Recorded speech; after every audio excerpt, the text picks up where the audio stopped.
Sloboda Radio.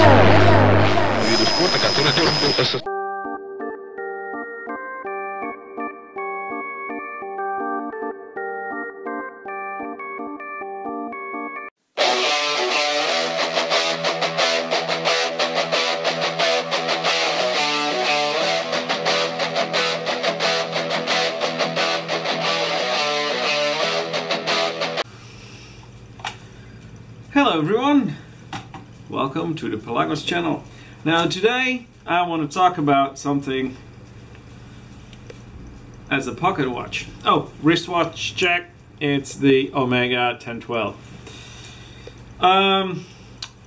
This is a Lepina pocket watch. Very nice finish on the dial. Nice hands, second hands, also nice. It's a nice little piece. It's all silver. And Lepina is probably a German brand, sold in a Dutch boutique somewhere in the 30s. If you can see, the dial has some extra finishing, some relief finishing, very nice. Back is more or less plain, but also still nice to have a look at. Let's see if I can get this focused, something like that. Looks like a checkerboard or a chessboard, really nice. I'm not sure if the hands are, I don't think they're gold, I think they're plated. But anyway, let's see if we can open the watch. Yeah, I'll need something else for that. It won't open with a hand. Doesn't matter, I can do that. The thing with this watch is that the second hand runs, but the hour hands don't run. Now if I can show you the inside of the watch, maybe one of you guys will know or see what's going on and might be able to say what it will cost to repair it. I think the overall value of the watch is around 150 to 200 euros as far as I can see. And let's see if I can open this. And first I'll start with somebody, because I had to do some research right on the internet, and somebody asked about Lepina, and he said, I'm a newbie. I found this Lepina pocket watch. What is it? And somebody replied with this. Let me just say it here because it pretty much sums up what it says. Now somebody, guy in the name Kent on some website for watches, he says, welcome to the message board. I'm not yet quite certain, but it sure looks like a Swiss-made watch. So this Lepina is probably Swiss-made. The Lepina is probably a private label name. A Swiss watch manufacturer was made up of large numbers of small shops. Many would buy movements in the rough, known as ebauches. Ebauches, how do you say that in English? E-B-A-U-C-H-E-S. From factories who mass-produced them and finished the movements to the grade, quality, contracted for by their distributor or exporter. The exporter would probably have specified the name on the movement and or dial to meet the retailer's requirements. The result is that there is a large number of generic Swiss watches whose origins may never be fully known. And I think that's the case with this one. But let me see what I can find more. Who knows? So I had to pick some of my tools, and I got the front and the back off. Now this is the glass that you can just tip that off, and here you see the watch without the glass. There we go, that's the dial. As you can see, Lepina.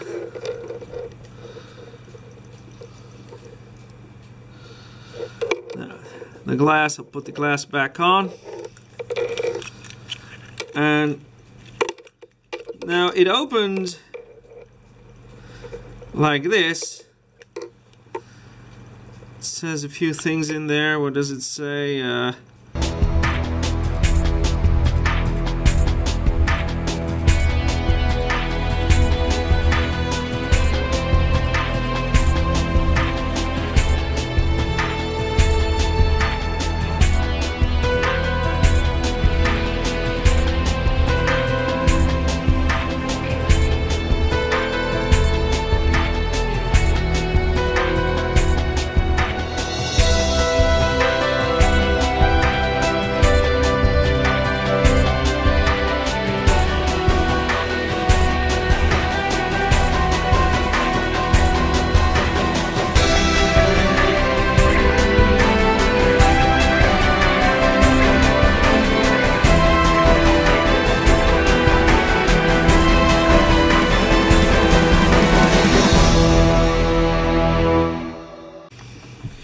Okay guys, well I'm very sorry, I'll have to keep it with this.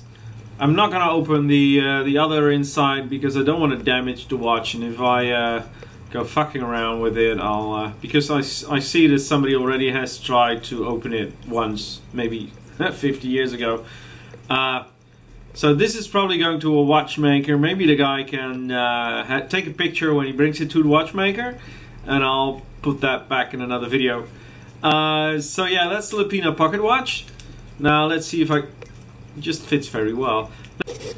Okay guys, with some extra researching, I found some extra information about the Lepina pocket watch.